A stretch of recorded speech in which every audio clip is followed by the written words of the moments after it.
Hello friends, आइए एक बहुत ही इंटरेस्टिंग एंड ज़रूरी टॉपिक पे वीडियो बनाते हैं जो कि है वाई P2P।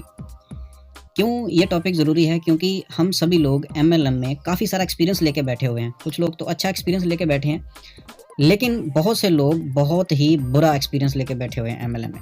तो आज तक हमारे साथ हुआ क्या है, चलिए थोड़ा डिस्कस करते हैं। हम एक कंपनी को जॉइन करते हैं, किसी न किसी कंपनी को जॉइन करने के बाद हम उसमें काम करते हैं दिलो-जान के साथ, ये सोच के कि हम उस कंपनी में बहुत सा पैसा कमाएँगे, कामयाब हो जाएँगे, सपने पूरे करेंगे। लेकिन रियलिटी में होता क्या है कि एट द एंड हमें बहुत सी निराशा हासिल होती है और नेटवर्क बनाने के बाद फिर हम अकेले रह जाते हैं, क्योंकि वो कंपनी किसी न किसी बहाने से हमें चीट करती है या बंद हो जाती है।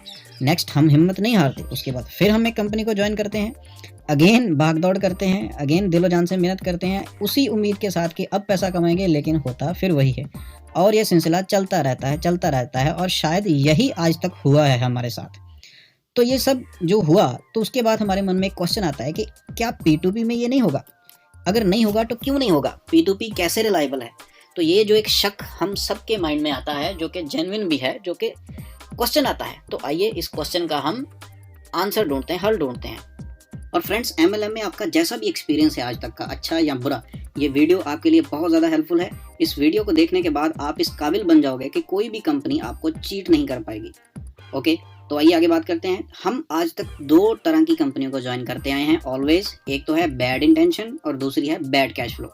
इन दोनों को हम बारी-बारी डिस्कस करते हैं। चलिए पहले बैड इंटेंशन को डिस्कस करते हैं। ये वो कंपनी होती है जो आती ही एक बैड इंटेंशन के साथ है, जिसका मकसद हम लोगों से पैसा इकट्ठा करना होता है, हमें फ्रॉड के साथ चीट करना होता है। ओके, तो ये कैसे हमें पता चले कि जो इंसान हमें प्लान देने के लिए आया है ये बैड इंटेंशन कंपनी वाला है, ये कैसे सिद्ध हो? तो इसकी एक सबसे बढ़िया जो निशानी है वो ये है कि जो इंसान आपको प्लान करेगा वो हमेशा ऐसी बातें करेगा आपके साथ कि आपके पैसे डबल हो जाएंगे, 1 महीने में डबल होंगे, 2 महीने में डबल होंगे। आपके सपनों को लेके आपको इमोशनल करेगा, आपको लालच देगा कि आपको बिना काम के पैसा आएगा और बहुत सा पैसा आएगा। इतना आपका इमोशनल माइंड वो एक्टिव कर देगा कि आपका लॉजिकल माइंड बंद हो जाएगा और आप एक्साइटेड हो जाओगे बहुत ज़्यादा पैसे को लेके। आपको लगने लगेगा कि बस अब तो पैसा आना शुरू हो जाएगा, क्योंकि लॉजिकल माइंड आपका बंद हो गया है। आप अपने ड्रीम्स के साथ, अपनी ज़रूरतों के साथ अटैच होके उस इंसान को सुनने लगोगे। लेकिन यहाँ पर अगर थोड़ा-सा हम अपना लॉजिकल माइंड यूज़ करें और उस इंसान से पूछें कि ये प्लान जो है आपका, इसको थोड़ा जस्टिफ़ाई करो। ये इतना सुपर्ब प्लान होता है बट ये अनजस्टिफ़ाइड होता है। तो हम अगर पूछें कि इसको जस्टिफ़ाई करो कि ये पैसा आएगा कहाँ से, तो वो तरह-तरह के एक्सक्यूज़ेज़ यूज़ करने लगेंगे। जैसे कंपनी का एडवर्टाइज़मेंट का बिज़नेस है, जिससे वो पैसा कमाएगी, पैसे को बनाएगी और हम सब में प्रॉफ़िट बाँटेगा। कंपनी का गॉट फार्मिंग का बिज़नेस है, आप जो पैसा इन्वेस्ट कर रहे हो वो गॉट फार्मिंग में जाएगा, वहाँ से बिज़नेस बढ़ेगा और हम सभी प्रॉफ़िट खाएँगे। फिशरी का बिज़नेस है, कंपनी की अपनी टैक्सीज़ हैं, उबर जैसा बिज़नेस है। इस तरह-तरह के एक्सक्यूज़ेज़ वो यूज़ करेंगे कि जिससे कंपनी अपना बिज़नेस बढ़ाने जा रही है। बट ये सब फेक स्टोरीज़ होंगी और ये नॉन ट्रांसपेरेंट काम होगा। असलियत हम सब तक पहुँचाई ही नहीं जाएगी, क्योंकि एक लॉजिकली सीधी-सी बात है, एक आम आदमी भी इस बात को समझ सकता है कि अगर कंपनी में अपना बिज़नेस ही बढ़ाना हो, तो वो बैंक के पास जाएगा। बैंक के पास जाके उससे लोन लेगा, क्योंकि बैंक बिज़नेस के लिए जो लोन देता है वो अप्रॉक्सीमेटली 10-12% एनुअल पे हमें वो लोन मिल जाता है। वैसे तो इससे भी कम मिल जाता है, लेकिन अगर वो कंपनी हमसे पैसा लेती है तो वो उसको महीने में डबल करके देना होगा या कुछ महीनों में डबल करके देना होगा। तो फ़ायदा किसमें है, ये हम सभी जानते हैं। या जैसे और बड़ी कंपनीज़ अपने बिज़नेस को बढ़ाती है, ये अपने शेयर्स लॉन्च करके उसको बेच सकती है। तो ये सारी फेक स्टोरीज़ होती हैं, हमें ये समझ जाना चाहिए। अब एक्चुअल में जब ये चीज़ हम उस आदमी को बोलेंगे जो हमें प्लान शो करने आया है, तो फिर वो असली बात पे आएगा कि अगर ये कंपनी 6-7 महीने भी चल जाती है तो हमारा पैसा डबल हो जाएगा, ट्रिपल हो जाएगा। वो 6-7 महीने की प्लानिंग हमें बताएगा कि 6-7 महीने तो चलेगी ही। लेकिन जो कंपनी का ओनर होता है वो फिर देखता है कि अच्छा 6-7 महीने की प्लानिंग चल रही है, क्योंकि उसको पता होता है उसकी नेटवर्क में क्या चल रहा है, तो वो 2 महीने में ही अपने आप को पैकअप कर देता है। तो असल में ये चीज़ है क्या? ये इनफ्लो और आउटफ्लो की गेम होती है। इनफ्लो मतलब जो हम पैसा इन्वेस्ट करते हैं, जो कंपनी में आ रहा है हमारी जॉइनिंग्स के साथ, उसको बोलते हैं इनफ्लो। जो पैसा कंपनी में आ रहा है, स्टार्टिंग में इनफ्लो ज़्यादा होता है क्योंकि लोग जुड़ते हैं बड़ी स्पीड के साथ और पैसा कंपनी में ज़्यादा जाता है, और आउटफ्लो कम होता है क्योंकि रिटर्न बहुत कम देनी होती है। तो जब तक तो ये सीन होता है जो आप स्क्रीन पे देख रहे हो, इनफ्लो ज़्यादा आउटफ्लो कम, तो कंपनी चलती रहेगी। लेकिन थोड़े समय बाद ही ये उल्टा हो जाता है, इनफ्लो कम हो जाता है क्योंकि उस स्पीड के साथ लोग नहीं आते, जिस स्पीड के साथ पैसा बांटना होता है, और आउटफ्लो बढ़ जाता है कंपनी में, जो लाइबिलिटी स्टैंड होती है कंपनी पे वो बढ़ जाती है, लोगों की रिटर्न ज़्यादा देनी पड़ती है। जब ये सीन आता है, इनफ्लो कम और आउटफ्लो ज़्यादा, तो वो समझ जाते हैं कि इट्स टाइम टू रन, और वो कंपनी भाग जाती है। और हमारा क्या हाल होता है वो तो हम जानते ही हैं, हम हताश होते हैं, सपने टूट जाते हैं और डिमोटिवेट होते हैं। अब दूसरी टाइप की कंपनी है, वो है बैड कैश फ्लो। आइए अब बैड कैश फ्लो को डिस्कस करते हैं। बैड कैश फ्लो वाली कंपनी को समझने के लिए सबसे पहले हमें जो हमारा एग्जिस्टिंग एमएलएम मॉडल है, जिस तरह पे बाकी सभी कंपनीज काम कर रही हैं, उसको समझना पड़ेगा। तो वो क्या है, सबसे ऊपर एक कंपनी होती है जिसका एक मैनेजिंग डायरेक्टर, एक ऑनर होता है, और वो जैसे यहाँ पे लिखा है कंपनी एक ह्यूमन बींग द्वारा, एक इंसान द्वारा चलाई जा रही होती है। उसके बाद आ जाती है नेटवर्कर्स, हम लोग आ जाते हैं जो इसमें काम करते हैं। उसके बाद आ जाती है मार्केट, जिस मार्केट में ये काम किया जाता है। और इस कंपनी की कोई एक ज्वाइनिंग फीस होती है, लेट्स से 5,000, 10,000, 20,000, कितनी भी। तो वो जो मनी, जो पैसा ज्वाइनिंग फीस के रूप में लिया जाता है, वो सीधा कंपनी के बैंक अकाउंट में डिपॉजिट कर दिया जाता है नेटवर्कर्स द्वारा। तो जब कंपनी में पैसा जाता है तो वो इस ट्रांजैक्शन को लीगल शो करने के लिए, अपनी लीगल लायबिलिटी को उतारने के लिए मार्केट में एक प्रोडक्ट दे देती है। जनरली देखा गया है कि बहुत सी कंपनीज तो प्रोडक्ट की क्वालिटी का भी ध्यान नहीं रखती, क्योंकि वो प्रोडक्ट उन्होंने सिर्फ अपनी लीगल लायबिलिटी को उतारने के लिए रखा होता है। उसकी एक्चुअल प्राइस अगर देखें तो वो ज्वाइनिंग फीस का सिर्फ 10% होता है। फॉर एग्जाम्पल, अगर किसी प्रोडक्ट के लिए हमसे 10,000 रुपया लिया जा रहा है, तो उसकी एक्चुअल कॉस्ट सिर्फ 1,000 रुपया होगी। 10% पैसा यहाँ पे चला जाता है प्रोडक्ट की एक्चुअल कॉस्ट में। कंपनी को चलाने में जो उसके एक्सपेंसेस होते हैं, जैसे ऑफिस का खर्चा, कोरियर का खर्चा, packaging and so many other expenses, उसमें 20% पैसा अप्रॉक्सीमेटली चला जाता है। जो कंपनी अपना प्रॉफिट रखती है उसमें 20% पैसा चला जाता है। तो देखा गया है कि 50% पैसा जो है वो रास्ते में ही वेस्ट हो जाता है, बर्न आउट हो जाता है। वो पैसा वो किसी के भी काम नहीं आता, मतलब कंपनी के काम तो आता है, हमारे काम नहीं आता वो पैसा। ओके, और जो पैसा रास्ते में ही रह जाता है, उसकी वजह से क्या होता है, जो हम लोगों में पे आउट बढ़ता है, कमीशन बढ़ता है, वो सिर्फ 50% रह जाता है, क्योंकि आधा पैसा तो रास्ते में वेस्ट हो गया। जो आधा पैसा वही हम लोगों को सिर्फ इन द फॉर्म ऑफ पे आउट मिल पाता है। ये इसका पहला ड्रॉबैक है। दूसरा, इस कंपनी को एक ह्यूमन बीइंग चला रहा होता है, इंसान चला रहा होता है। जब ये कंपनी शुरू होती हैं तो उनके जो स्टैंडर्ड्स होते हैं या बयान होते हैं या थॉट्स उनके होते हैं वो कुछ और होते हैं। जब ये कंपनी चल जाती है, उस आदमी के पास पैसा आ जाता है, फिर वो कंपनी की डेवलपमेंट में ध्यान देने की बजाय वो रिलैक्स करने लगता है अपने आप को। एक चेयर पे बैठ के वो रिलैक्स होता है और वो सिर्फ नोट गिन रहा होता है। फिर उसका जो ध्यान है वो भटक जाता है, क्योंकि ये पैसा ऐसी चीज़ है, जब किसी के पास आता है तो बहुत कम लोग होते हैं जो उसको सही तरीके से यूटिलाइज कर पाते हैं। जिस पैसे को कंपनी की डेवलपमेंट में यूज़ होना चाहिए, वो पैसा उस मैनेजिंग डायरेक्टर, उस एमडी की बढ़िया कार के लिए यूज़ होता है। उस पैसे के लिए वो अपना एक आलीशान घर बनाता है।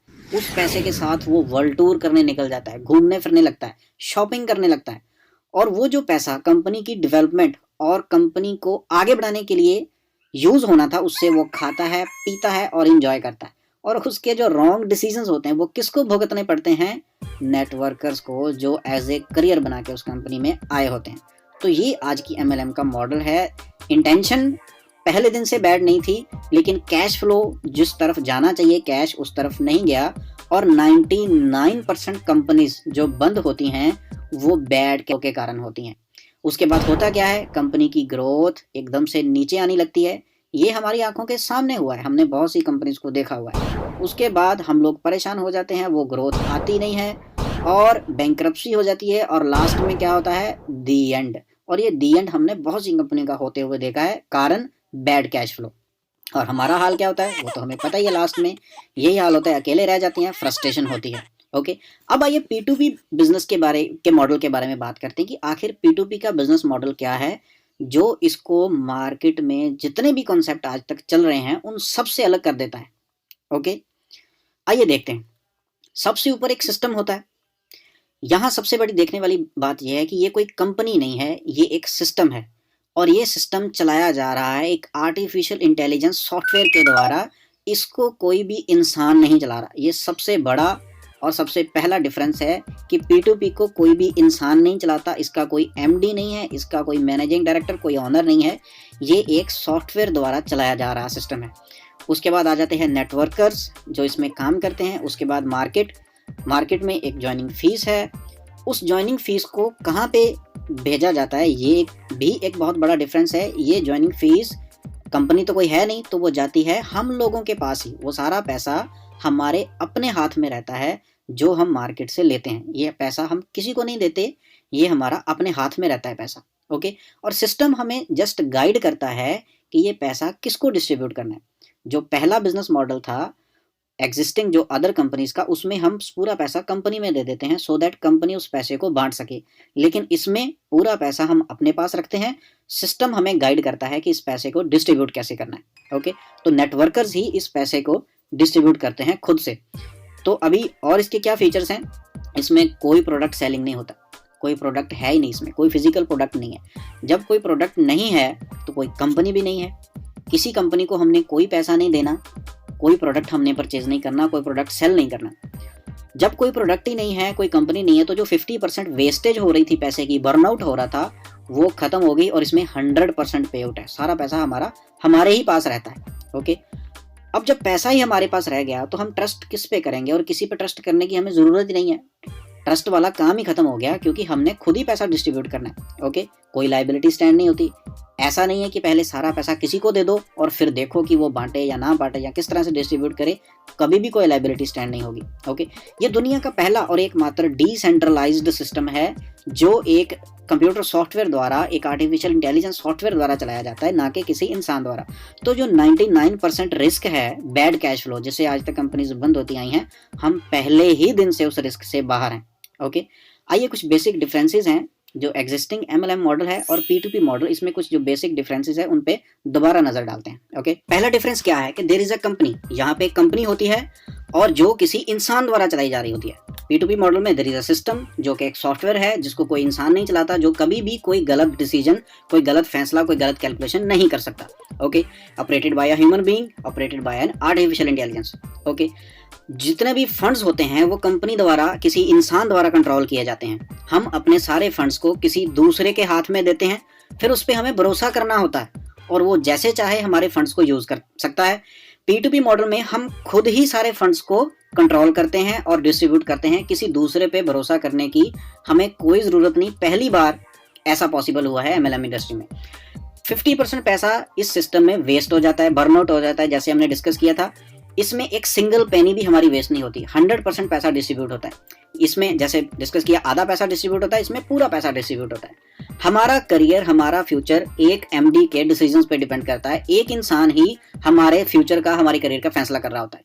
यहाँ पर वही बात कि कंप्यूटर सॉफ्टवेयर जो होता है वो कभी कोई रॉन्ग डिसीजन नहीं बनाता, हम खुद इसमें अपना फ्यूचर बनाते हैं। इसमें लिमिटेड एरिया ऑफ ऑपरेशन होता है। जो प्रोडक्ट्स हमें इंडिया में, हम जिस प्रोडक्ट के साथ काम कर रहे हैं, कई बार विदेश में उन प्रोडक्ट्स की जरूरत पड़ती ही नहीं है और लिमिटेड हो जाता है हमारा काम। ये एक P2P ऐसा काम है जो पहले ही दिन से ग्लोबल है। ये जिस बेस पे काम करता है, हेल्पिंग पे, वो हेल्पिंग पूरी दुनिया में पहले ही दिन से शुरू हो जाती है। आप पूरी दुनिया में किसी भी इंसान की हेल्प कर सकते हो, किसी से भी हेल्प ले सकते हो। एग्जिस्टिंग MLM मॉडल में 99% कंपनीज फेल हो चुकी हैं आज तक, जिनकी लिस्ट बहुत लंबी है, नाम आप भी जानते हो, मैं भी जानता हूं। तो हम सभी देखते हैं कि बहुत सी कंपनीज आई, उन्होंने ग्रो किया, बहुत बड़े बड़े नेटवर्क्स भी खड़े किए, लेकिन वो बैड कैश फ्लो के कारण आज बंद हो चुकी हैं। आज उनका कहीं नामो निशान भी नहीं है। और P2P में हम पहले ही दिन से इस रिस्क से बाहर हैं। इसमें कभी भी बैड कैश फ्लो हो ही नहीं सकता क्योंकि हम खुद अपने पैसे को हैंडल कर रहे हैं। तो अभी इसमें हमारा फ्यूचर क्या है? जाहिर सी बात है, ये तो नहीं होने वाला। तो अभी क्या होगा? It's time to celebrate. हम सेफ हैंड्स में हैं, हम पहले ही दिन से सेफ हैं और कभी भी ऐसा टाइम नहीं आएगा जब इस सिस्टम में बैड कैश फ्लो होगा या कोई प्रॉब्लम आएगी। पहले ही दिन से हम इतने स्ट्रॉन्ग सिस्टम में एंटर हो चुके हैं जिसका फ्यूचर बहुत ब्राइट है और जिसका फ्यूचर 100% हम लोगों के हाथों में है। ओके, तो जो आपने समय दिया अपना इस वीडियो को देखने के लिए, thank you so much for your valuable time. Thank you so much.